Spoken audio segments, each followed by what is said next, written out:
10 മിനിറ്റിന് ശേഷം നമുക്കിതെടുക്കാം. സാധാരണ രീതിയിൽ നമ്മൾ വാഷ് ചെയ്യുന്ന പോലെ ഒന്ന് വാഷ് ചെയ്ത് നോക്കുക. അതിൻ്റെ വ്യത്യാസം നമുക്ക് ഈസി ആയിട്ട് കാണാൻ സാധിക്കും. ഇപ്പോൾ ഏകദേശം ഒരു 10 മിനിറ്റ് ആയിട്ടുണ്ട്. ഇതാണ് അകത്തിൻ്റെയും പുറത്തിൻ്റെയും അവസ്ഥ.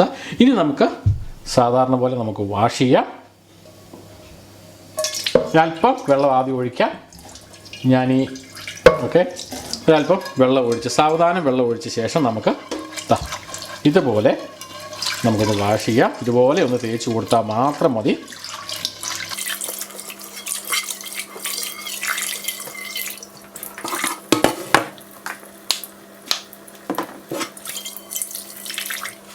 ഞാൻ അല്പം മാത്രമാണ് വെള്ളം എടുക്കുന്നത്, ഒരുപാട് വെള്ളം എടുക്കരുത്. അതിനുശേഷം ശരിക്ക് സ്പോഞ്ചിൻ്റെ ഈ വശം ഉപയോഗിച്ച് മാത്രമാണ് ഞാൻ ഇൻസൈഡ് ശരിക്ക് വാഷ് ചെയ്യുന്നത്.